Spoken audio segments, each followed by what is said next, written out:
fucked. Yeah, their pre-orders aren't doing well. Now, this is the part that is controversial. A lot of people think that their pre-orders are low right now because of how they handled the pushback from fans with the whole adding women to the game and things. And I'm not saying that I agree with the way that fans push back on that. If you want to put women in a game, fine.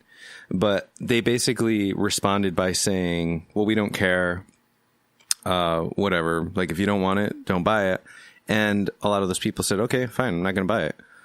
Maybe they should have just been a little bit more receptive. So you're saying it wasn't really the fact that they put women in the game.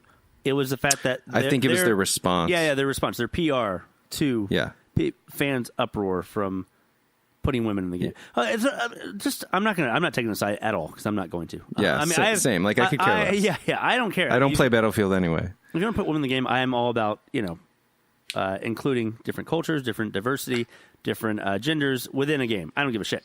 But people were saying, as far as a historical World War II game, why the fuck you putting women in the game when historically that wasn't the case on the battlefield? They were pretty much like, we don't give a fuck, don't fucking buy it, which kind of stands to reason with, like, EA has always been that, like, social advancement type of company. Right, like with Call of Duty and stuff. Yeah, they've always been, what? God, no, not Call of Duty. You know goddamn well they don't make Call of Duty. The Activision makes Call of Duty. Shut the fuck up with that. I'm talking about fucking Mass Effect and shit like that, you dumbass. Okay, I don't give a... God damn, I thought you were fucking with me just now with the Call of Duty. When has Call of Duty been fucking socially progressive either? I'm just kidding. Okay, okay, no. All right. So leave that, but I'm just saying. I digress. My point is, fine, do that. You should add women to your game, EA, for a Battlefield game.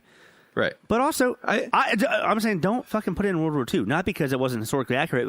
It's because I don't want to play a fucking World War II game. That's why I'm saying this game at the moment is fucking... This franchise is dead at the moment. Because I don't give a fuck. You already made Battlefield 1, which was a great game. Move on. Make Battlefield 5 should have been Battlefield Vietnam. You could have done the fucking V. It would have been amazing. You're right. Yeah, do something other than World fucking Wars. Even if you're going to Vietnam. You can do that. Yeah, I think that whole thing is getting a bit stale. When I saw so Battlefield 1 did well. When I saw that Call of Duty was doing World War II, I thought, you're late to the fucking party. And now Battlefield 5 is doing it again. I know. They had a chance to evolve it another couple of decades with each iteration.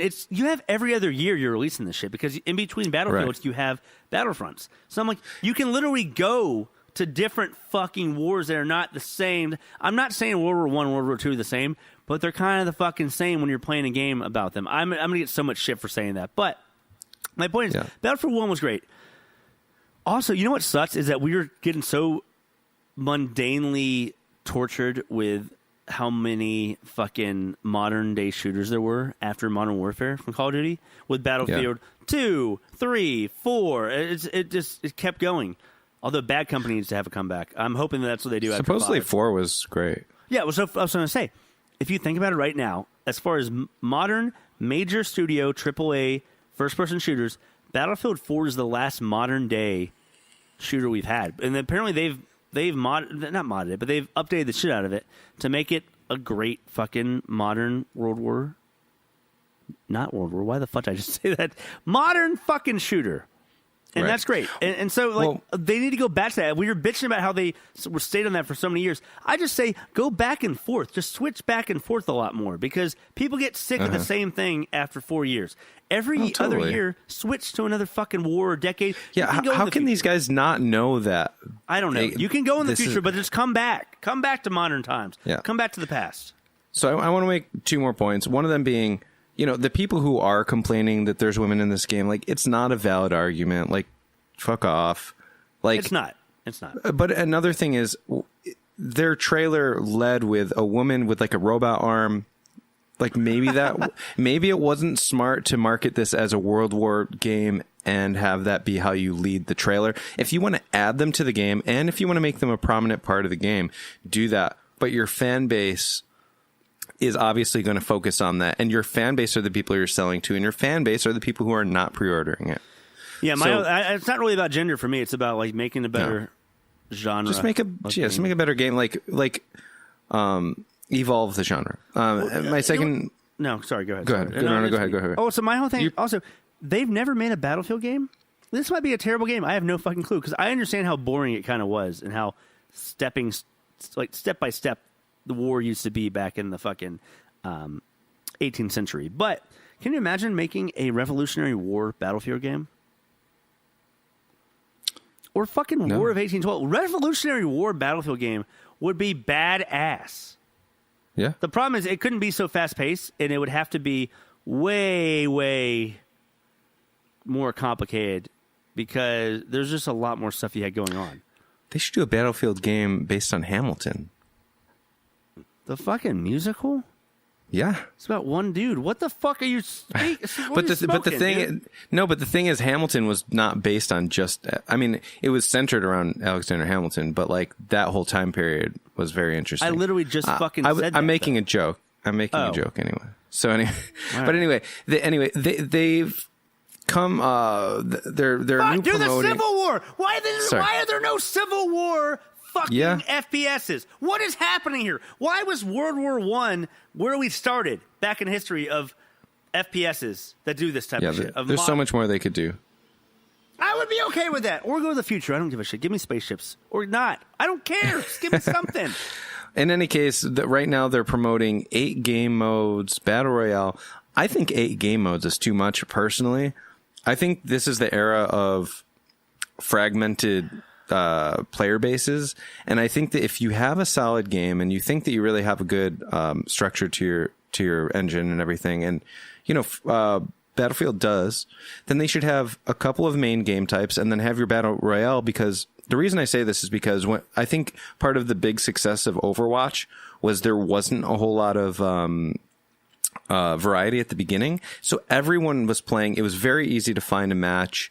Everyone was playing the same game types, and then as their user base expanded and got bigger and bigger and people demanded more, then they added variety, and then you could still find a game type in every type of game. So right. When you have a game that launches with 9 different modes and you have campaign and stuff, it's going to be harder to find matches in certain modes, and people are going to be confused about how to play certain modes. Yeah, I get it. When I played Battlefield 1 even, I couldn't fucking keep up with how the game types. I couldn't figure out, first of all, let alone learning the maps. And then Conquest, give me a deathmatch, give me a fucking territory. Oh, that's what Conquest is, but whatever. I get what you're saying. I don't know. Well, it's too much. For a game that big, like, people need to learn the maps and the modes and the weapons and the classes, and it's too much shit. Like, people don't have focus like that anymore. Unless we want a 2-hour episode, we have to move the fuck on, by the way. We've gone through half the fucking episode. All right. Now. That's enough of that. We have more to talk about.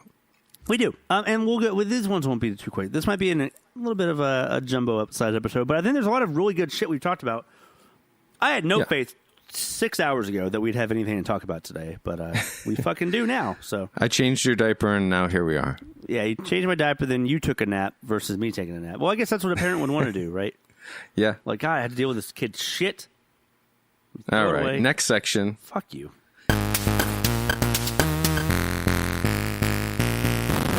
This goes in line with some episodes where we talked about the way that games are reviewed, and Polygon's making a big change to their format. Let me give you the 30-second rundown of our problem with the reviews. There's games that come out. They're in early access. That's no matter if you hate it or love it, that is where the gaming industry has gone now, which I don't really have a problem with it. I have my issues with it at certain times, but either way, because they're early access games, some review sites are reviewing early access games and they'll say it's as early access. They may go back and review it again, but some games are not reviewed again. Some games also release as early access, but they don't fucking say they do. So you're getting a review of an early access game, even though they're not saying it, and then it turns into something great. And so the thing is, we've always talked about that, and that's been an issue of, like, how do you review games in the modern age of gaming? Polygon is hoping to change that. With doing what, Fred? They're going to change the format from a number review system, so that means giving a game a 1 through 10, to a recommended format. So that means do they recommend the game or do they not recommend the game? Right. So at the end, they're going to say this game is Polygon recommended or it is not. Now, the reason that this is a topic today is because a lot of the sites do a number format. Kotaku, for a long time now, has not done a number format. They do. Look at Kotaku being ahead of the fucking game. Well, but what this means now is that a big, like one of the top gaming sites is going to be changing now. I mean, so now you have more than one this is site. A big deal. This is probably something they talked about for months before they actually. Yeah. And a lot of people who I follow on social media or podcasters or whoever they are, they talk about the fact that they don't like the number system, and they talk about the fact that they don't like giving like Game of the Year awards and things like that. Well, I'm okay with Game of the Year awards, or at least nominating a bunch of games. Like, it would be great if we could live in a world where they go, we have these 5 games, and these are the best 5 games of the year. We're not putting one over the other. We're never going to get to that because everyone's won. The fucking Academy Awards are not going to give the fucking award to every fucking movie. No, they got to give it to one fucking movie. It's fine. I get it. But at least being nominated for Game of the Year is a big deal. So that's how I always see this. I agree. But this is going to create more of a system where maybe it will be easier to go back and give games a second chance. That review redemption that we talked about. Exactly. We'll have more review redemptions. That's a great section I think that we can have. It's just like going back to a game and re-reviewing it essentially like a year or more later. You might see Destiny 2 on that list. Maybe. In the Probably next not. couple months. Fuck that franchise. Let it die. Kill it if you have to. What do you think about this? Would you trust a site for just recommending a game more so than going and looking at the Metacritic score? I'm glad you asked this. I do like the Metacritic score. Because Metacritic at least gives you an average. So that's fine.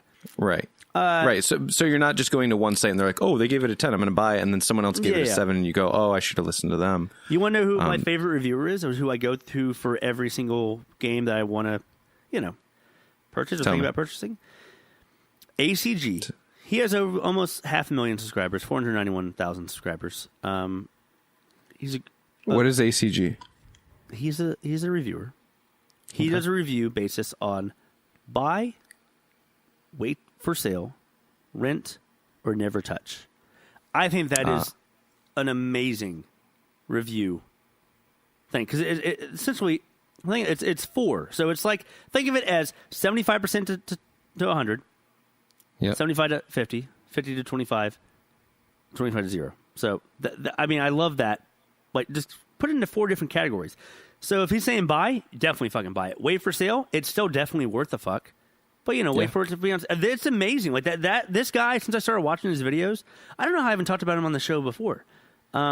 Since I started following his videos, I'm like, absolutely, this is like the best review. And he does in-depth reviews. He specifically markets himself as, I don't just do 2 or 3 minute reviews. He does like 16 to 20 minute reviews on every game that he's reviewing. That's good. I mean, it's nice to have that option of somebody who does that.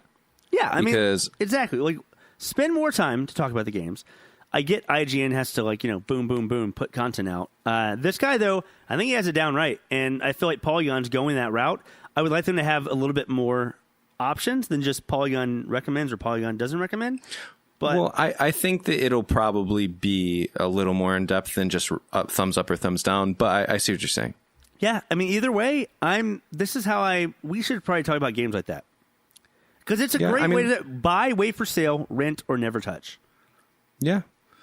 We can try. I mean, a lot of the games that we talk about on here, we get to play briefly because we try to play more games. I feel like since we started this podcast, I've spent a lot more money on games, and I've actually spent a lot more time playing games because I want to actually legitimately be able to talk about them. I agree with you. Yeah, I spend more money on games, but I'm like, but this shit gets me excited. It's not like I'm not buying games just for the podcast. I want to actually experience it. But my thing is, like, I told you before, I don't have to beat a game to experience it. Dennis, our fucking asshole piece of shit friend, I hope he lives his life in the opposite of harmony. He'll always talk to me and be like, oh, you didn't beat this game. You didn't beat this game. I'm like, that's fine. I got what I wanted out of the game, and I got to experience it the way I wanted, but I also get to experience more games because I pay more money for them. But either way, you know what I mean? You know what that reminds me of? There's a game, one of my favorite games of all time, Shadow of the Colossus.